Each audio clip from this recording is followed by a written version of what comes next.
Yep, it's me again. This is part 2 of successfully dealing with difficult people. In this section, we will begin covering some of the attributes we have that work against us in dealing with others, particularly difficult others.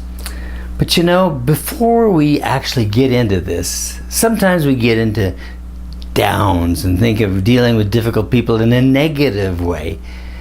We have to deal with them. Wrong. Do you know how to get others enthusiastic? Yep, you have to be enthusiastic yourself. So all of you folks who can turn this around and think, wow, what an opportunity I get to work with, even inspire this difficult person. What a privilege. What a test of my skill. So sit forward in your seats and let's give you some truths and traits that you need to be aware of so that you can be the most effective. So the first area we want to talk about is perception. I have a cousin named Steve. He was born 3 days after me. That made us very close in age and actually very close in association. We lived near each other. When we were both in the first grade, we went to the same school. However, teachers, being pretty intelligent, made sure that they didn't have two Rumler boys in the same room. But every day, we would walk home together, so every day, whoever got out of class first would wait outside the room of the other. Then we would walk home together. Well, you know, I'm standing out there, and one day when I was out of class first, I was waiting at Steve's room, and I noticed a little blood on my pointer finger. It was not a gusher, or hardly a spot of any magnitude, but it was interesting. So when Steve got out of his class, I said, "Look, Steve, blood." What Steve did next was a shocking surprise. He began to cry. Then he grabbed his head and ran down the hall and out the door. I didn't know what was going on, so I stood there for a moment and then went down the hall and out of the door like Steve did. When I got out, I could see Steve at the crossing, and the crossing guard was pawing through his head, his hair, and Steve was still crying. Well, by the time I got to across the street, Steve was long gone. I finally caught up with him at his home where, what do you suppose I saw? Yep, there was Steve still crying, and his mother was pawing through his hair with a questioned look on her face. What was going on? You've probably already guessed. When I pointed my finger for him to see, he thought I was pointing at his head. He thought he was bleeding, that his head was bleeding. How powerful was Steve's perception? Could a real wound have been any more convincing?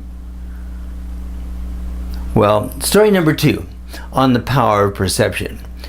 A while back, there was a group traveling around the country and putting on a program, putting down outcome-based education. And I don't know how many of you are familiar with outcome-based education. It doesn't even make any difference for this example. This was a community event, so it was thought that there should be another point of view. Since I had some experience with outcome-based education, I was somehow elected to provide the other side. Well, ultimately, I found myself at a community meeting ready to provide a different opinion, and the person in charge suggested that I be first and provide the positive side to outcome-based education. Well, understanding where the opposition was and where they were coming from, I had prepared a very logically, easily understood explanation. At the meeting, I started my presentation and encountered an unexpected situation. As I talked and watched the reaction of the community, I noticed that there wasn't any reaction. They had fixed stares. They had already made a determination as to which was the right way, and their perception was fact. My presentation was a waste of time. As I concluded my remarks, I realized that in a matter It didn't matter what I said. Their minds were made up. Perception is a powerful, powerful thing because our perception is considered in our minds as fact. When dealing with difficult people, realize that they have an opinion that they believe to be correct. And that brings us to the next topic in this section. That in dealing with strong differences of opinion, well, let me share. My wife and I had gone out to eat in a new restaurant in Boise. It was a restaurant that was in one of the older buildings, so instead of on a main floor like some restaurants, people were in several different rooms in the restaurant. It was a fairly expensive restaurant and pretty nice. We were in our place and a couple came in and sat down across from us, and they sat and they sat and sat. No server stopped to ask if they would like something to drink. No server stopped and offered them menus. Obviously, someone had, screwed up and missed an assignment. After about 20 minutes, the man stopped the server and complained that they had been sitting there all that time and had not received any service.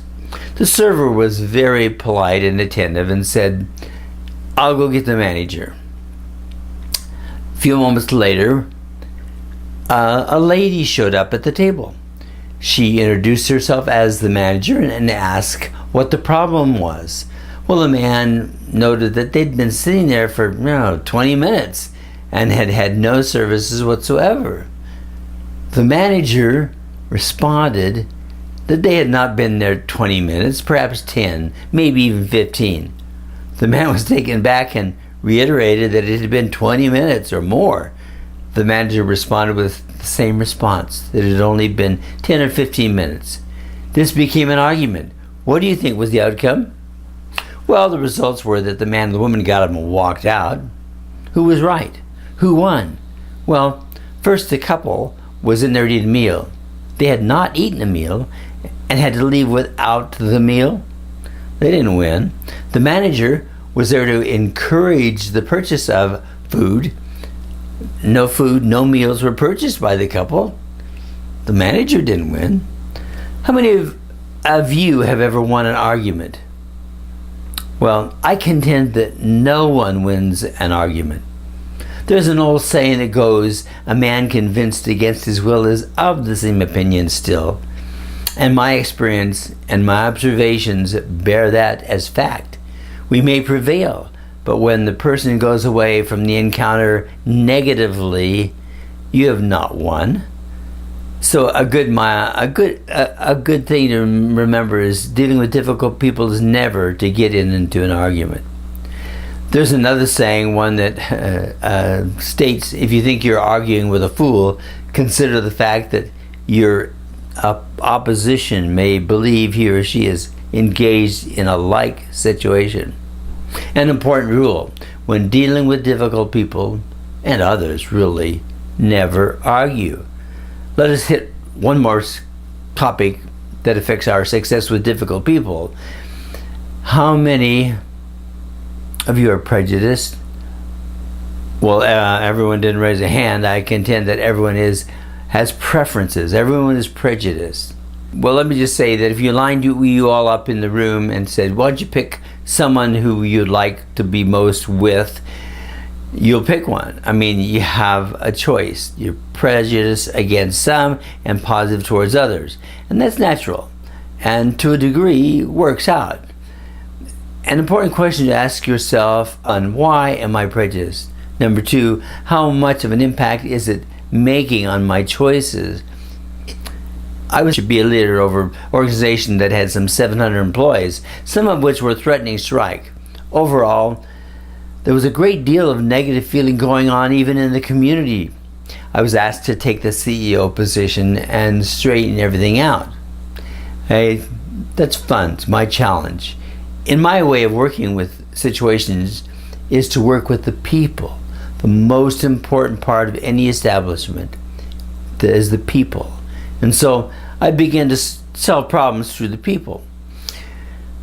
For example, when different units had meetings, I would make sure that I was there. Because of my position, they would ask me what I wanted to say, and I'd always just tell them I was there to get to know people, to learn more about what was really going on.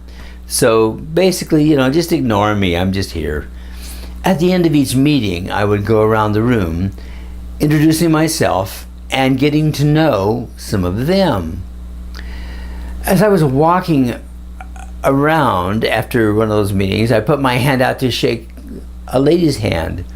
She put hers behind her back and she said, "I will not shake your hand." Well, this lady didn't know me. I had only been in the organization in the area for about 2 weeks, so she really didn't know me. Why so negative? We really don't know why she was negative. However, she could have had a very poor boss in the past. It could be that her relationship with my predecessor was very negative. Whatever. She was prejudiced against me or my title or whatever. Here was a negative or difficult person, obviously with a pretty strong opinion. Well, what would you do?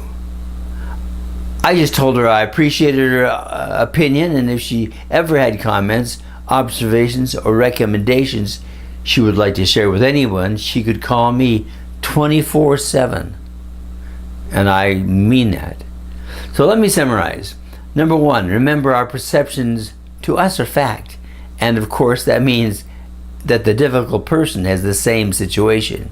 Now, perceptions can be changed, but you can't force them.